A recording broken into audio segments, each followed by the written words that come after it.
Muy buenos días, hermanos. En este día vamos a finalizar nuestra serie de los mensajes enviados por el Señor Jesucristo a las 7 iglesias de Asia Menor que se encuentran registrados estos mensajes en Apocalipsis capítulo 2 y capítulo 3. Hoy estaremos viendo el último mensaje a estas iglesias que es enviado a la iglesia de la Odisea. Pero para esto vamos a pedirle a Dios que nos conceda su gracia y su favor para poder tener un oído atento a todo lo que el Señor quiere decirnos en este día. Padre, te pedimos en el nombre de Jesús que tu Santo Espíritu, Señor, nos guíe a toda verdad y que tu palabra pueda ser como un espejo, Señor, para podernos ver a nosotros mismos y poder mirar nuestras vidas a través de todo lo que tu palabra nos ha estado revelando en estos mensajes y aún también en este que estudiaremos el día de hoy. Pedimos que tu Santo Espíritu nos alumbre y nos ayude, Señor, y sea tu palabra la que nos enseñe delante de nuestros ojos tu buen camino. Te lo pedimos en el nombre poderoso y precioso de Cristo Jesús. Amén. Vamos al libro de Apocalipsis en el capítulo 3 y vamos a leer a partir del versículo 14 al versículo 22, hermanos. Y escribe al ángel de la iglesia en la Odisea: He aquí, dice el Amén, el testigo fiel y verdadero, el principio de la creación de Dios. Yo conozco tus obras, que ni eres frío ni caliente. Ojalá fueses frío o caliente. Mas ¿por qué eres tibio y no frío ni caliente? Te vomitaré de mi boca. Porque tú dices: yo soy rico y estoy enriquecido, y no tengo necesidad de ninguna cosa. Y no conoces que tú eres un cuitado y miserable y pobre y ciego y desnudo. Yo te amonesto que de mí compres oro afinado en fuego, para que seas hecho rico y seas vestido de vestiduras blancas, para que no se descubra la vergüenza de tu desnudez, y unge tus ojos con colirio, para que veas. Yo reprendo y castigo a todos los que amo. Sé pues celoso y arrepiéntete. He aquí, yo estoy a la puerta y llamo. Si alguno oyere mi voz y abriere la puerta, entraré a él y cenaré con él y él conmigo. Al que venciere, yo le daré que se siente conmigo en mi trono, así como yo he vencido y me he sentado con mi Padre en su trono. El que tiene oído, oiga lo que el Espíritu dice a las iglesias. Muy bien. Bueno, queremos primero hacer un contexto histórico, hablar un poco acerca de lo que fue la Odisea. La Odisea es un lugar que fue fundado prácticamente en el tercer siglo antes de Cristo por un rey que, dedicado a su esposa, le llama a este lugar la Odisea, puesto que así se llamaba ella. Un lugar que desde sus inicios fue un lugar prestigioso, conocido y rico. En el año 70 fue semidestruido por un gran terremoto que hubo en la zona, y aún el Imperio Romano ya para ese tiempo ofreció reconstruirla, la ciudad, mas sin embargo, este ofrecimiento fue rechazado por los laodicenses, pidiendo ellos que ellos mismos podían tener la capacidad de reedificar su propia ciudad. El orgullo laodicense era algo que los caracterizaba, y de hecho no admitieron ayuda en ese sentido de los romanos, y ellos mismos fueron los que reconstruyeron su propia ciudad. Estas personas fueron ampliamente conocidos porque tenían una escuela de medicina en donde se volvieron prestigiosos, y en el mundo de entonces reconocidos por los medicamentos que empezaron a propagarse entre ellos unas gotas que eran especialmente para problemas visuales o de los ojos y que estaban prácticamente elaboradas por colirio.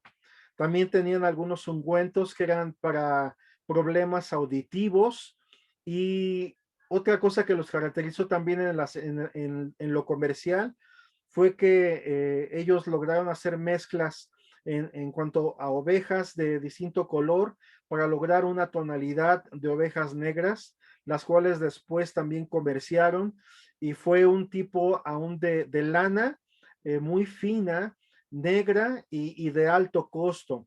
Por otro lado, también fue una zona que fue conocida históricamente como un área mercantil, donde aún también ya el comercio o el tipo de intercambio de moneda bancario se empezaba ya a mirar en este tiempo, en donde aún de los grandes pensadores romanos, muchos de sus movimientos y transacciones lo realizaron a través también de todos estos movimientos en la Odisea.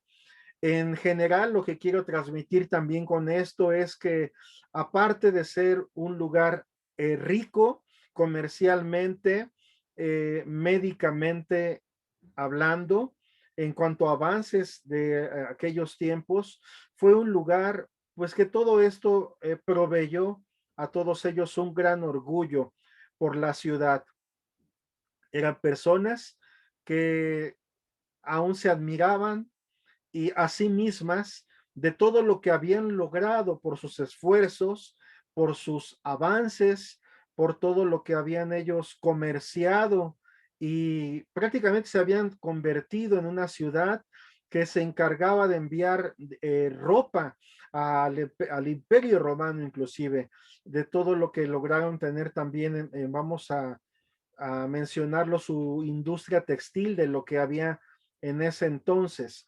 Entonces fue definitivamente la Odisea un lugar muy reconocido, rico, especial para muchas personas.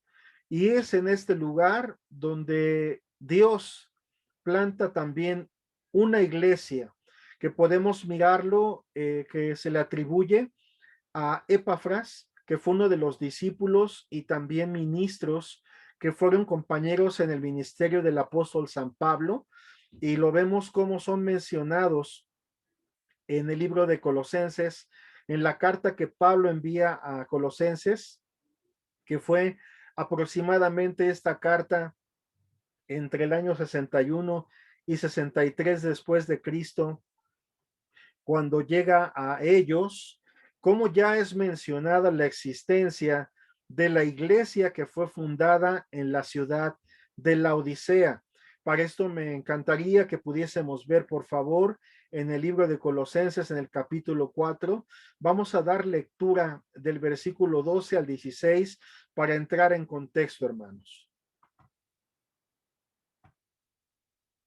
Os saluda Epafras, el cual es uno de vosotros, siervo de Cristo, siempre rogando encarecidamente por vosotros en sus oraciones, para que estéis firmes, perfectos y completos en todo lo que Dios quiere, porque de él doy testimonio de que tiene gran solicitud por vosotros y por los que están en la Odisea y los que están en Hierápolis. Os saluda Lucas, el médico amado, y Demas. Saludad a los hermanos que están en la Odisea y a Ninfas y a la iglesia que está en su casa. Cuando esta carta se haya sido leída entre vosotros, haced que también se lea en la iglesia de los laodicenses y que la Odisea y que la de la Odisea la leáis también vosotros. La Odisea se hallaba entonces estratégicamente, estaba en un lugar también donde estaba el valle de Icos, que estamos hablando que se encontraban ellos de Colosas o de los colosenses a aproximadamente 16 kilómetros al este de Hierápolis, estaban situados al norte a 10 kilómetros aproximadamente de estas ciudades, lugares muy importantes y como podemos ver ya los colosenses tenían amplia relación, compañerismo con lo que era la iglesia de la Odisea para los tiempos del apóstol San Pablo y también de Epafras, que fue un discípulo de Pablo, pastor, compañero también en el ministerio, y que observamos que era ministro en la iglesia de Colosenses, y se cree también que fue pastor por un tiempo en la iglesia de la Odisea. Tuvieron excelentes fundamentos, excelentes inicios, los que podemos observar y mirar de este lugar. Algo muy característico y que nos va a dar mucho sentido al lenguaje figurado que utiliza el Señor, ya tomando en cuenta lo que ya mencioné acerca de aquellas surgimiento de ese medicamento a través de gotas para los ojos que estaban hechos por colirio, y que ya lo mencioné en cuanto a la historia de la Odisea. También tengo que decir que, por ejemplo, en cuanto a las aguas, se conoce a Colosas como un lugar que estaba enriquecido y sus aguas frías y frescas eran parte de su riqueza, puesto que la gente era famoso esto, porque el agua que ellos bebían era un agua saludable, fresca, para muchas veces el calor que ellos enfrentaban. Vemos, por ejemplo, en Hierápolis, una situación en donde ellos, el tipo de aguas eran prácticamente como una especie de aguas termales, donde el agua era muy caliente, mas sin embargo los canales que iban desde Hierápolis y que iban y descendían hasta la Odisea, ya el agua prácticamente que tenían los laodicenses realmente era mala, era ya un agua tibia y sucia, ya con muchos fragmentos en sí mismo, residuos prácticamente de lo que sí había en Hierápolis, que sus fuentes eran aguas calientes, aguas termales, aguas cálidas. Ahora, esto, aunque es algo natural, nos dice mucho, porque recordemos que Jesús está hablándole a esta iglesia en un lenguaje figurado, utiliza un lenguaje simbólico en donde nos deja ver muchas cosas, y que utiliza todas estas figuras para hablarles un mensaje muy importante a ellos. Ahora, en base a lo que ya he dicho hasta aquí, quisiera por favor que volvamos a leer la carta a ellos, y vamos a ir entendiendo por el Espíritu Santo lo que el Señor le transmite a esta iglesia. Nuevamente, volvemos a Apocalipsis 4, otra vez al verso 14 en adelante, para ir entendiendo, hermanos, el mensaje que Dios le da a la Odisea. Y escribe al ángel de la iglesia en la Odisea: He aquí, dice el Amén, el testigo fiel y verdadero, el principio de la creación de Dios. Yo conozco tus obras, que ni eres frío ni caliente. Ojalá fueses frío o caliente, mas porque eres tibio y no frío ni caliente, te vomitaré de mi boca. Porque tú dices, yo soy rico y estoy enriquecido, y no tengo necesidad de ninguna cosa, y no conoces que tú eres un cuitado y miserable y pobre y ciego y desnudo. Yo te amonesto que de mí compres oro afinado en fuego, para que seas hecho rico y seas vestido de vestiduras blancas, para que no se descubra la vergüenza de tu desnudez, y unge tus ojos con colirio, para que veas. Yo reprendo y castigo a todos los que amo. Sé pues celoso y arrepiéntete. He aquí yo estoy a la puerta y llamo. Si alguno oyere mi voz y abriere la puerta, entraré a él y cenaré con él y él conmigo.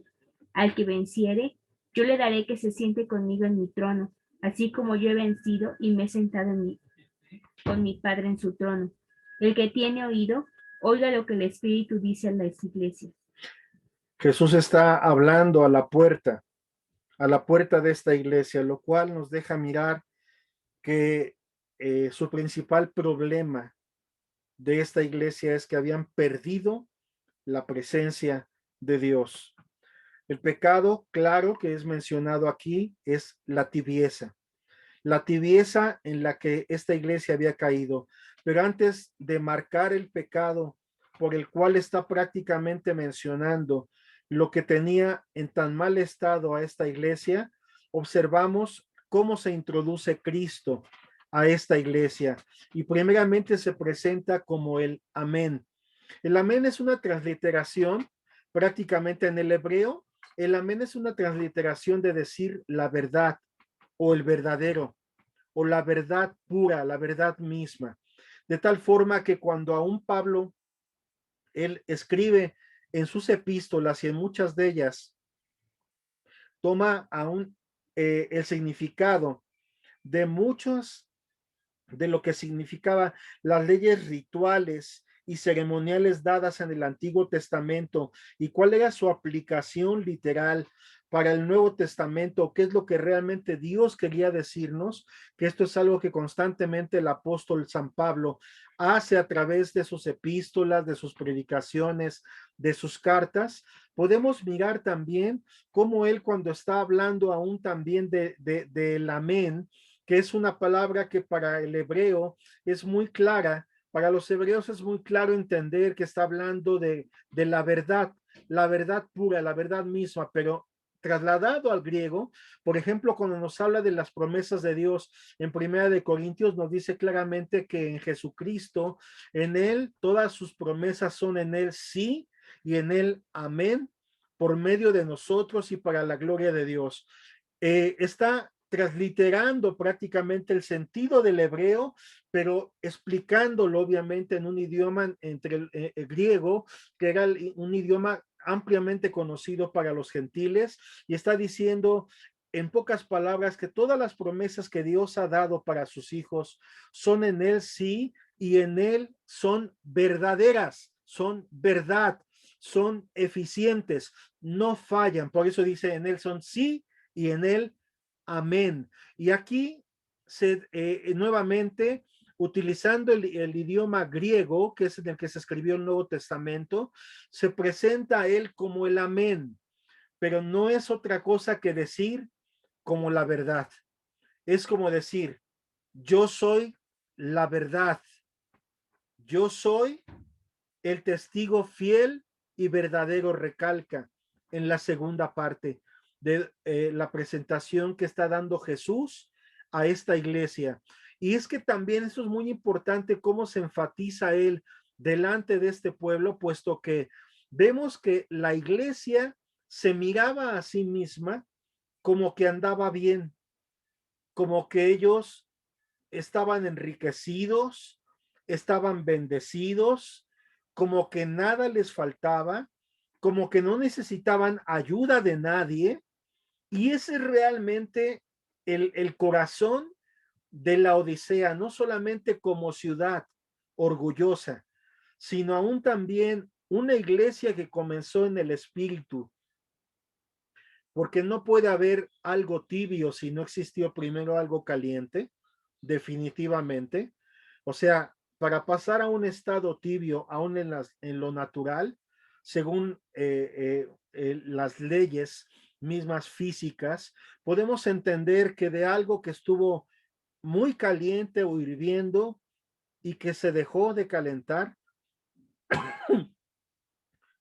después a un paso gradual y después de un tiempo, pasa a un estado tibio.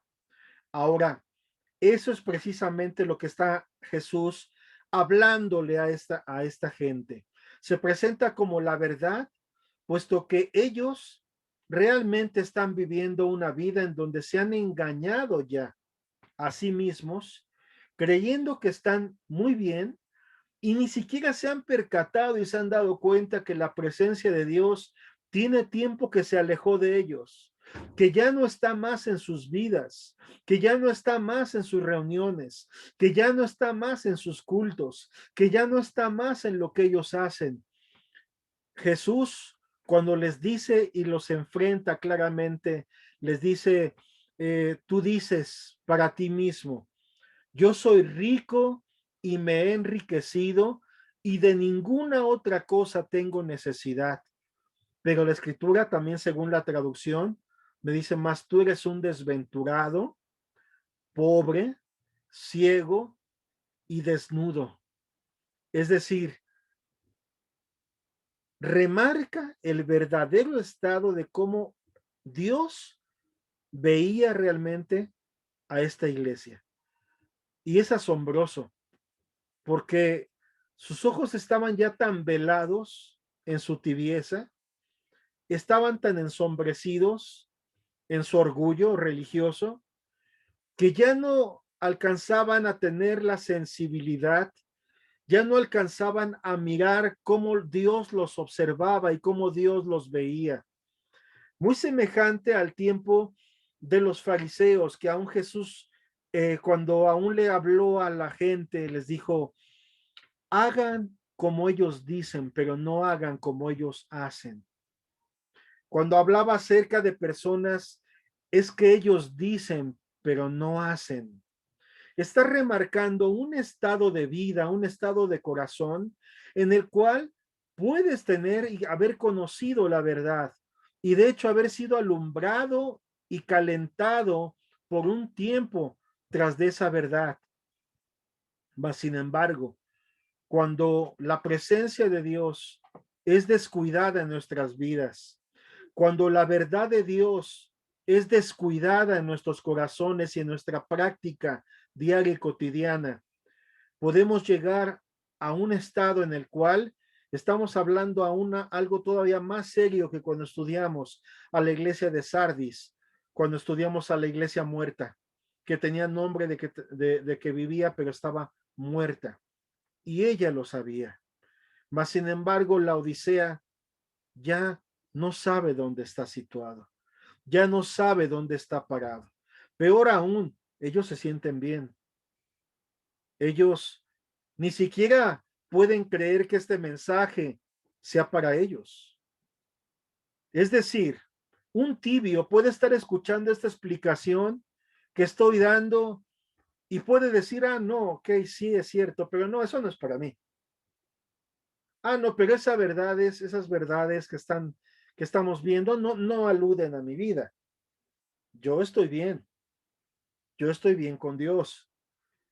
Y bueno, la verdad es que cada una de las cartas que hemos venido estudiando hasta ahora, realmente tenemos que tener un corazón pobre y humilde de espíritu para reconocer delante de Dios y dejar que Dios pueda marcar si algo tiene que marcar, pueda alumbrar aún nuestro entendimiento, podamos a través de su luz mirar nuestras tinieblas y poder observar y mirar y ser cautelosos y cuidadosos y realmente examinarnos a nosotros mismos, como dice la escritura, si realmente estamos en la fe.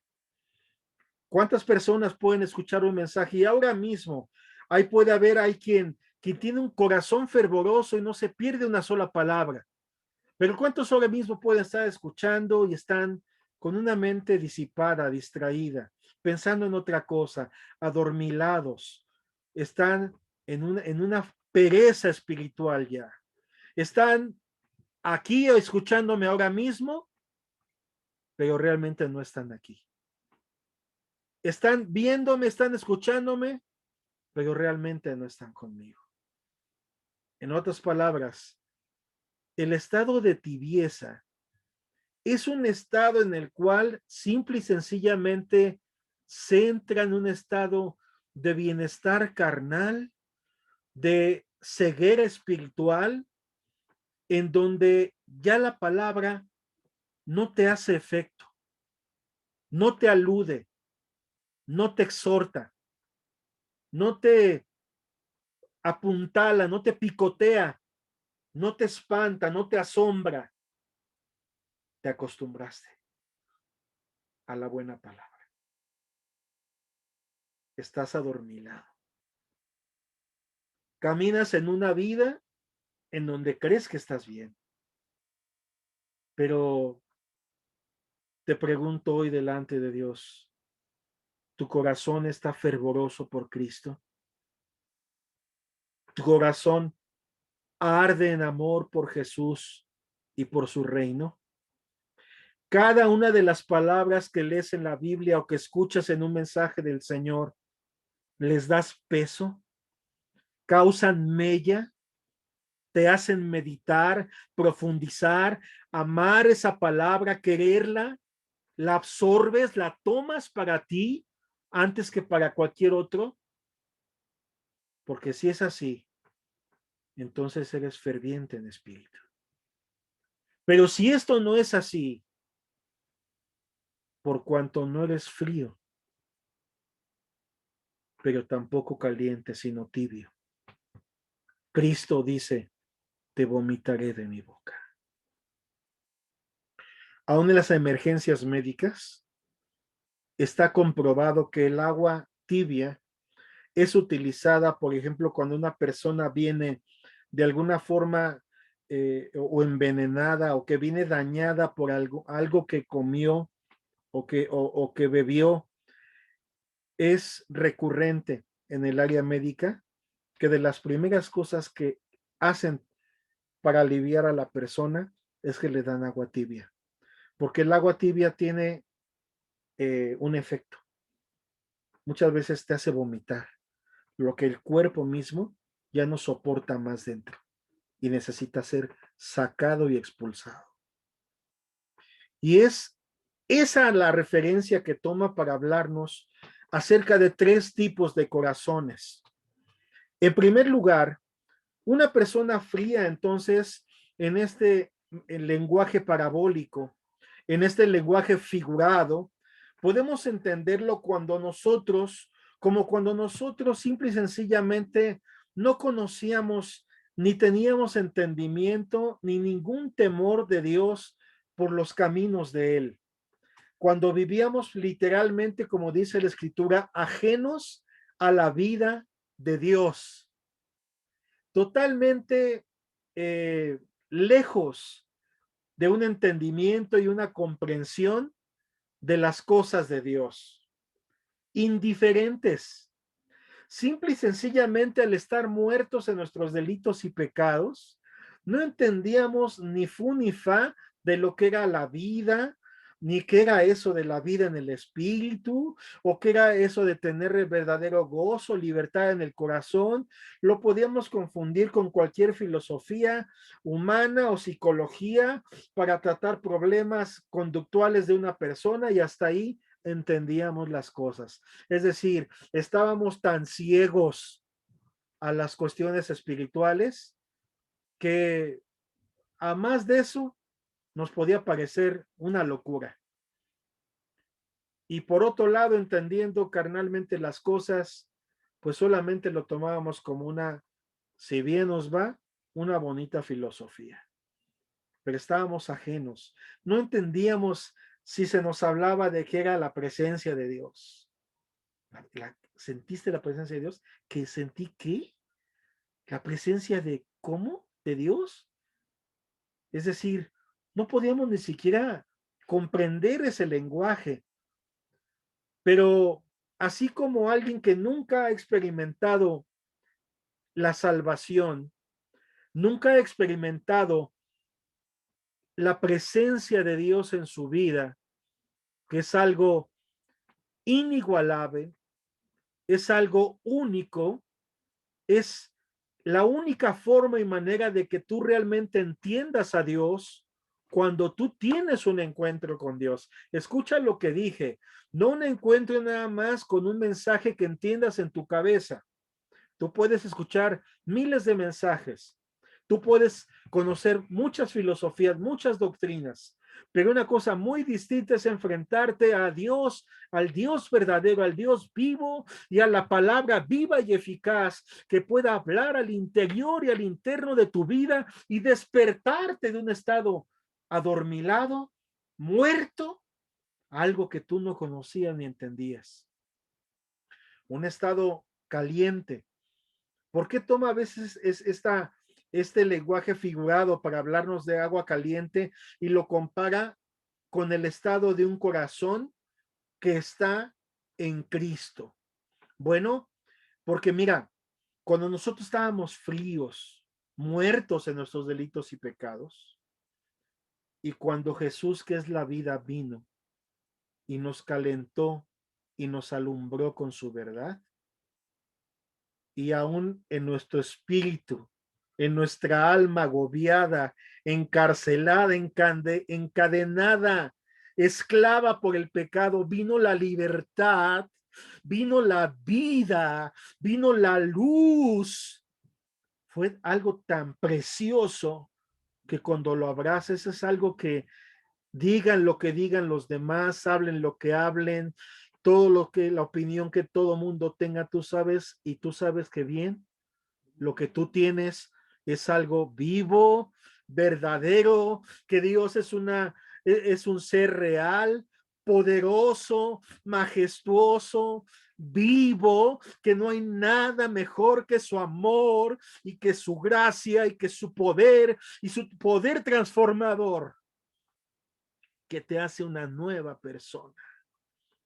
Y claro, entonces tú sientes por primera vez candor, fuego en tu alma. Jeremías, cuando hablaba acerca de la presencia de Dios que estaba sobre su vida, dice, aun cuando muchos problemas y situaciones que le vinieron, a veces lo hicieron como ser tentado a querer dejar todo, pero dice que más un fuego ardiente que había en su alma no lo dejó, ni pudo abandonar eso. Vemos a la iglesia cuando fue llena del Espíritu Santo, vemos que aún ellos no solamente dice que hablaban en lenguas y no solamente habla acerca de un poder manifestado en ellos, sino aún la figura que toma es lenguas como repartidas en fuego. Y muchas veces la Biblia toma el fuego para hablarnos acerca aún de Dios. Nos dice que Dios es fuego consumidor. Y eso es cierto, porque es como cuando tú un carbón que en sí mismo es negro, es feo, es horrible, no tiene ninguna belleza, pero cuando tú el carbón lo metes al fuego, y el carbón arde y toma color, toma viveza, toma vida. Y ese carbón, con ese carbón o con ese fierro ardiente que tiene a su vez también una punta que es también calentada hasta llegar en un rojo vivo, que ese metal que era tan frío inicialmente y toma un candor y un calor tan especial que puedes atravesar inclusive no solamente una piel, sino una madera o en un árbol puedes poner una marca o puedes hacer grandes cosas. Ese efecto tiene el calor, el fuego, cuando realmente entra en un corazón. No en vano dice la escritura que Dios hace a sus ministros llama de fuego. No en vano Cristo cuando dijo acerca de, cuando está hablando de Juan el Bautista, dice que Juan Bautista, él era antorcha que ardía. En otras palabras, Dios y estar en la presencia de Dios y permanecer en la presencia de Dios. Muchas veces la figura que toma la Biblia para hablarnos de la vida que trae a nosotros la compara con el fuego que calienta, que quema, que da vida, que fortalece, que hace especial aún al fierro frío e inherente. Entonces, podemos mirar cómo Dios, siendo nada y siendo nadie, siendo nosotros pecadores, siendo malos desde la cabeza hasta los pies, siendo inútiles para toda buena obra, siendo realmente reprobados en cuanto a toda buena obra, cuando Él perdona nuestros pecados y nos limpia y nos salva, nos hace útiles, nos hace personas que puede tomarlas en sus manos y pueden ser útiles en su reino y para su gloria. Pero ¿quién es el tibio entonces? El tibio es alguien que tuvo ese calor, que tuvo ese fuego, que estuvo caliente un día, que estuvo ferviente, que estuvo hirviendo por Cristo. Pero ¿qué pasa cuando tú a una olla la retiras del fuego? y deja el fuego de calentarla. Va a pasar que en un tiempo gradual el estado de temperatura de esa agua pronto estará en un estado que no es ni frío, pero tampoco es caliente. Tibio. El tibio es alguien que ha perdido entonces el fervor de Dios. El tibio es alguien que ha perdido la presencia de Dios en su vida. El tibio es aquel que tiene nombre de que está siendo un cristiano, pero todo ha quedado solamente en conocimiento. Ya su carácter no es cada vez más moldeado y más parecido a Cristo. Yo sé que no hay iglesias perfectas, no hay hombres perfectos. Como hombres podemos ser susceptibles a fallas. En momentos puntuales, si nos descuidamos, podemos cometer una falta, podemos fallar. Pero a pesar de que somos seres así, imperfectos, que por sí mismos pueden aún tener a veces una tendencia a echarse a perder,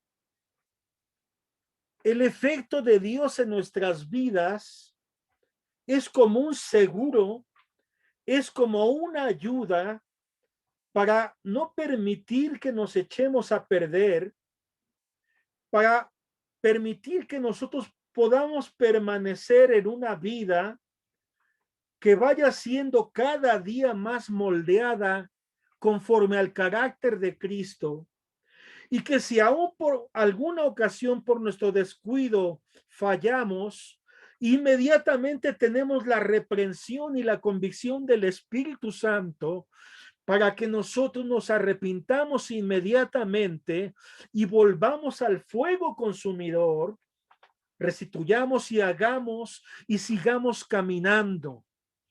Y aunque haya eso en la vida de un creyente, la ley de que aún es como la luz de la aurora que va de aumento en aumento hasta que el día es perfecto, de aquí a que llegue el día de la perfección en el cual Cristo venga por nosotros y nos transforme de una sola vez en una forma total y completa para una herencia incorruptible, inmarchitable, para una herencia dada eterna para nosotros en los cielos, pero desde aquí podemos ver cómo somos conformados, pues somos tratados por Dios de tal forma que la forma natural de un cristiano, un hombre naturalmente no perfecto, es prácticamente que aunque es imperfecto humanamente hablando, puede ser perfeccionado por el poder de Dios.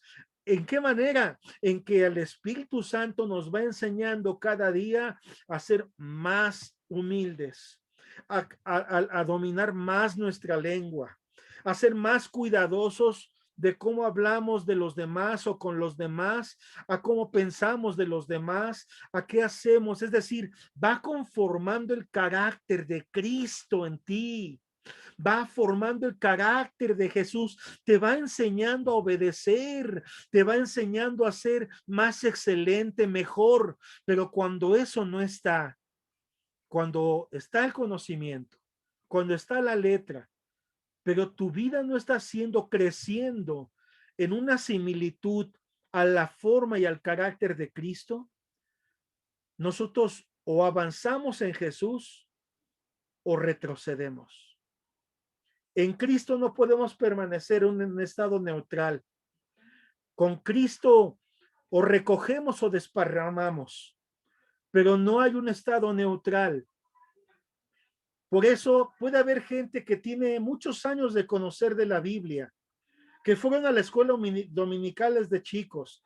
Puedes tener 20 años, 30 años en el Evangelio, pero si tu carácter hoy no es más parecido al de Cristo, sino cada vez tu carácter, tu vida se aleja más de lo que es Cristo, su vida, su ejemplo, su persona, definitivamente, tu estado no es quizás como el que tú crees. Quizás eres como la Odisea, que él era tanto su orgullo que no admitía amonestación de nadie más, que decía para sí mismos, yo soy rico y me he enriquecido y de ninguna cosa tengo necesidad. No tengo necesidad de que me exhorten, no tengo necesidad de que me señalen. ¿Quién eres tú para señalarme con la palabra? ¿Quién eres tú para juzgarme? ¿Quién eres tú para decirme? ¿Quién eres tú para esto, para el otro, para esto, para aquello? Y cuando la escritura, cuando estamos en amor y cuando nuestra intención no es perjudicarnos unos a otros o hacer una crítica carnal y mala de unos a otros, sino amonestarnos los unos a los otros, entre tanto que vemos que aquel día se acerca, exhortarnos los unos a los otros o animarnos los unos a los otros o exhortarnos o reprendernos en amor los unos a los otros, entre tanto que vemos que el día de Jesús se acerca cada vez más y que ese es el tenor bíblico y eclesiástico que debe de permanecer. Cuando no estás en sentir, hermanos, tú puedes hoy mirar lo que es la iglesia o lo que es un tibio. Un tibio es alguien que necesita ser alumbrado por la verdad, por el amén, por Cristo que es la verdad. Jesús dijo en su ministerio terrenal y desde entonces manifestó, yo soy el camino, la verdad y la vida. Y nadie viene al Padre si no es por mí. Y Apocalipsis, el último libro de la Biblia, nuevamente vemos a Cristo ya no en los evangelios, sino presentándose nuevamente a la iglesia y a la iglesia hablándole, y en este caso a la Odisea, diciéndole, yo soy el amén, yo soy la verdad, pura y desnuda, la verdad tal y como es y como va, al que no se le esconde nada, al que no se le oculta nada, al que conoce exactamente el estado de cada uno de los corazones. Hermanos, cuando el estado del corazón ha llegado a un estado de tibieza, de mediocridad, de pereza espiritual. Por eso es que para muchos llamados creyentes, la vida de oración no es en sí algo atractivo. Probablemente lo hacen porque lo tienen que hacer, si no quizás alguien los va a criticar, o porque tienen que hacerlo porque es parte del ritual del culto, de ir a la reunión de oración, o porque lo tienen que hacer porque pues un cristiano ora. Pero cuando la oración ya no es un deleite cotidiano y diario para ti, cuando el cerrar la puerta tras de ti no es el momento más especial, más emocionante, has has perdido tu amor por Dios. Observa y mira, la tibieza, el tibio, cree que está bien, pero tiempo hace ya que ha alejado la presencia de Dios de su vida. Mira cómo Dios le habló a Israel aún desde entonces acerca de esto. Qué tan peligroso es a veces llegar a estar tan encumbrados en tantas bendiciones que Dios nos da, hermanos. Tantas cosas que Dios nos bendice, hasta en materialmente nos provee, nos prospera, nos levanta, nos lleva a un punto en donde tenemos tanto que podemos llegar a pensar que todo eso es gracias a mi esfuerzo, a mi preparación, a mi sabiduría, a quién soy yo, porque soy muy especial. Pero vamos a ver cómo dice, cómo Dios desde tiempos antiguos le habló a su pueblo Israel. En Deuteronomio capítulo 8, en el versículo 12 al 20, vamos a leer unos versículos muy interesantes que nos hablan de esto mismo que hoy estamos estudiando. Cuídate de no olvidarte de Jehová tu Dios para cumplir sus mandamientos, sus decretos y sus estatutos que yo te ordeno hoy. No suceda que comas y te sacies y edifiques buenas casas en que habites, y tus vacas y tus ovejas se aumenten, y la plata y el oro se te multipliquen, y todo lo que tuvieres se aumente, y se enorgullezca tu corazón, y te olvides de Jehová tu Dios, que te sacó de tierra de Egipto, de caja de servidumbre, que te hizo caminar por un desierto grande y espantoso, lleno de serpientes ardientes y de escorpiones, y de sed donde no había agua. Él te sacó agua de la roca del pedernal, que te sustentó con maná en el desierto, comida que tus padres no habían conocido, afligiéndote y probándote, para la postre hacerte bien.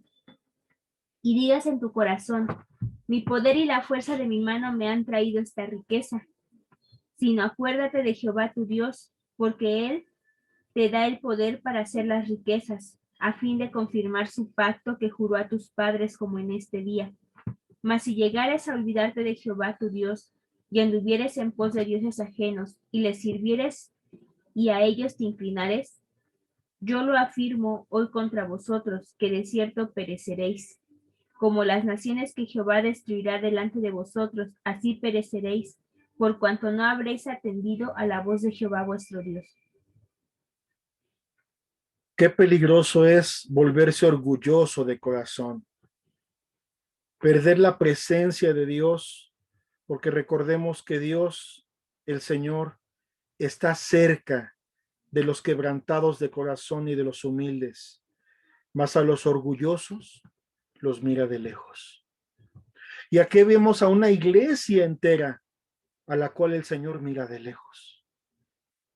Ya ni siquiera entre ellos, entre algunos de ellos, sino a la puerta. El Señor les dice, aquí yo estoy a la puerta y llamo. Aquí yo estoy a la puerta y llamo, a ver si todavía entre ustedes hay alguno sensible, hay alguno que quiera ser sincero de ver su estado con Dios. Y también les dice, compra de mí oro refinado en fuego para que seas rico, y vestiduras blancas con las cuales cubras y no sea descubierta tu desnudez. Unge tus ojos con colirio para que veas. Vayamos explicando esto. Seguimos en un lenguaje figurado, está hablando Cristo. Recordemos que ya el apóstol San Pedro nos ha dejado comprender y entender que es aquello que es más precioso que el oro, y que así como el oro es tratado y probado en el fuego, ¿qué es aquello que es más precioso que el oro? Nuestra fe. La fe está llamando a la iglesia a volver a la fe que salva, a la fe verdadera en Jesús, a una vida que nuevamente vuelve a depositar toda su confianza y todo su corazón en Dios. Y dice el llamado, compra de mí oro refinado en fuego y vestiduras blancas. Las vestiduras blancas tienen que ver con santidad, tienen que ver con pureza en nuestros corazones, en nuestras vidas. Hermanos, ¿de dónde vamos a sacar nosotros eso? ¿De dónde vamos a sacar nosotros? Porque esto no es fe en la fe, ni es fe ni siquiera en un libro, ni es fe tampoco en el dicho de aquella persona, ni es fe tampoco en lo bueno. Ninguna de esas fees realmente nos ayudan a salir del hoyo. Es fe en Dios, fe en el Dios vivo y verdadero. ¿Quién puede realmente hacernos creer o quién nos saca cuando creemos en Él de todo corazón? Dios. ¿Quién es el único que puede purificar nuestros corazones de maldad? ¿Quién es el que puede vestirnos en un sentido figurado de vestiduras blancas? ¿Nosotros por nosotros mismos?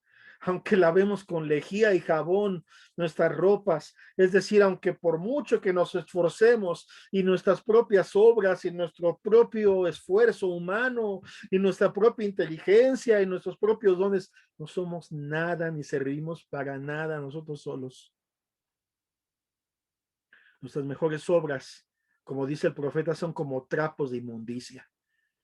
Y con todo respeto para las mujeres sobre todo que me escuchan, pero ahí la palabra está hablando como una toalla que utiliza una dama ya en una situación donde ha ensuciado eso. Así es nuestras mejores obras, como toallas inmundas, como trapos de inmundicia.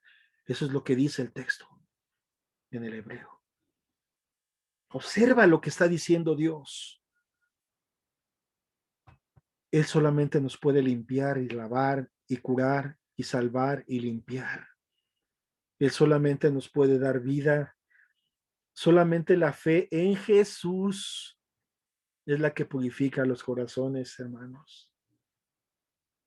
Y cuando ponemos nosotros nuestra confianza en el único que es Dios vivo y verdadero, en el fiel y verdadero, y purifica nuestros corazones y nuestras conciencias nuestros corazones de malas conciencias, nuestra vida con agua pura, y limpia nuestros corazones y nuestras vidas. Colirio en nuestros ojos. Nuevamente está tomando algo que para ellos era tan conocido y de que tanto se enorgullecían en lo físico. A ellos le dice, pon colirio en tus ojos. Aquí el colirio en nuestros ojos es como cuando tú te quebrantas y te pones sensible a la voz de Dios. Es el Espíritu Santo, el único capacitado para revelarte la verdad y hacértela entender con claridad en tu mente y en tu corazón. Colirio en nuestros ojos de nuestro entendimiento y nos deja ver las cosas que no veíamos. ¿Has estudiado alguna vez el Salmo 51? ¿Has visto el arrepentimiento que tuvo David después de su homicidio y adulterio que cometió con Betsabé y el homicidio contra el que fuera su esposo de Betsabé? ¿Has leído después del quebrantamiento que trajo Dios a su vida y la forma en la que él ruega, aunque el Espíritu nuevamente lo sustente, que no lo abandone, que lo perdone, que lo limpie, que lo purifique? Estudia ese Salmo 51, a todos nos hace mucho bien. Podemos ver prácticamente ese es el camino al arrepentimiento verdadero que nos lleva nuevamente a la vida. Vamos a terminar leyendo nuevamente los últimos pasajes, la promesa ahí en Apocalipsis 3. Vamos a leer, por favor, del versículo número 19 al final. Yo reprendo y castigo a todos los que amo. Sé pues celoso y arrepiéntete. He aquí yo estoy a la puerta y llamo. Si alguno oyere mi voz y abriere la puerta, entraré a él y cenaré con él y él conmigo. Al que venciere, yo le daré que se siente conmigo en mi trono, así como yo he vencido y me he sentado con mi Padre en su trono. El que tiene oído, oiga lo que el Espíritu dice a las iglesias. Cenaré con él y él conmigo. Fíjate cómo solamente es cuando realmente de ese orgullo religioso te decides a no dar más apariencias y te desnudas delante de Dios, y cómo todo puede ser renovado y transformado, pero en un solo lugar, hermano, en su presencia. Cenaré con él y él conmigo. Y te habla de una bendición tan preciosa y tan perdurable que te orienta y te lleva, que aún eso te lo mantendrá hasta el final, hasta llevarte al mismo cielo, a la gloria, Qué precioso, qué hermoso, hermanos. Vamos a leer un último pasaje en el libro de Romanos, en el capítulo 12, del versículo 11 al 13. En lo que requiere diligencia, no perezosos, fervientes en espíritu, sirviendo al Señor, gozosos en la esperanza, sufridos en la tribulación, constantes en la oración, compartiendo para las necesidades de los santos, practicando la hospitalidad. Nuevamente vamos a leerlo, por favor. En lo que requiere diligencia, no perezosos. En lo que requiere diligencia, no perezosos. Sal de esa flojera espiritual, ese adormilamiento, esa pereza hacia las cosas espirituales. ¿Qué más? Fervientes. En el espíritu. Fervientes en espíritu, en Sí. el espíritu, sirviendo al Señor. Síguele, por favor. Gozosos en la esperanza. Gozosos en la esperanza. Sufridos en la tribulación. Sufridos en la tribulación. Constantes en la oración. Constantes en la oración. ¿Quién es el que nos puede mantener así? El Espíritu Santo. ¿Qué más? Compartiendo para las necesidades de los santos. ¿Quién nos hace sensibles a la necesidad de los demás? Practicando la hospitalidad.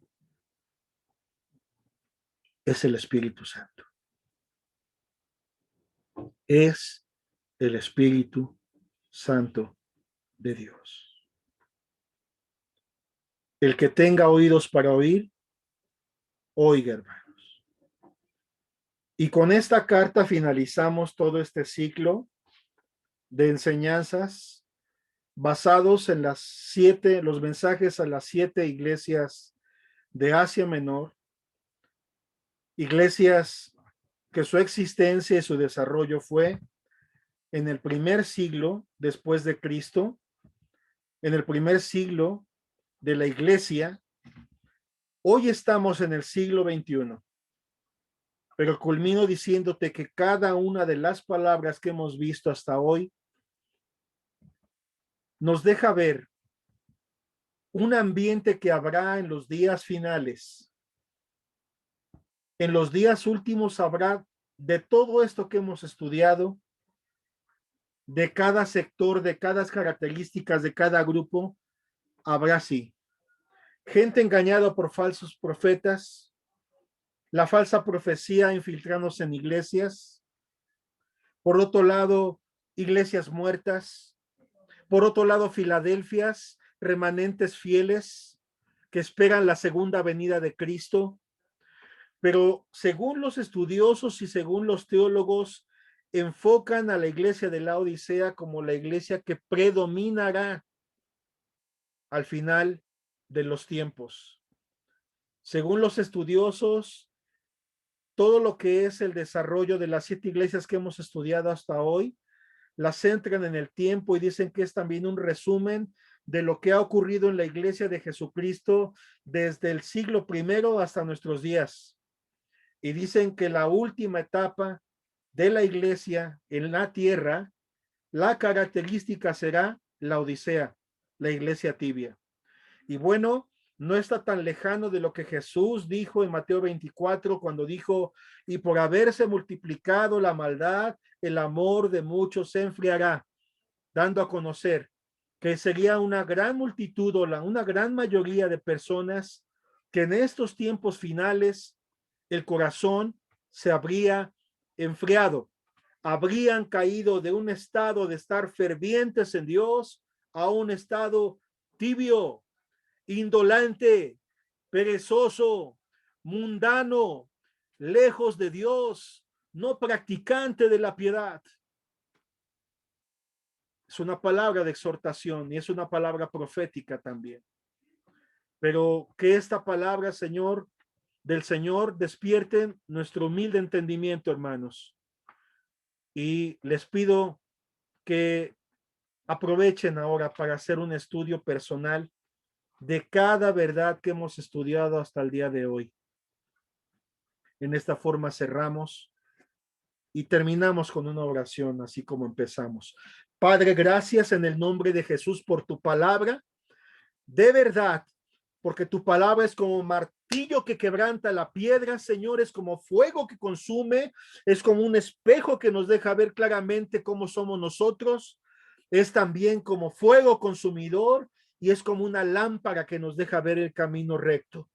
Te pedimos, Señor, que tu palabra sea en nosotros, que tu gracia no nos abandone y que la gracia del Señor Jesucristo sea con todos los que te aman con amor inalterable y los que aman tu venida. En el nombre de Jesús. Amén. Que Dios te bendiga.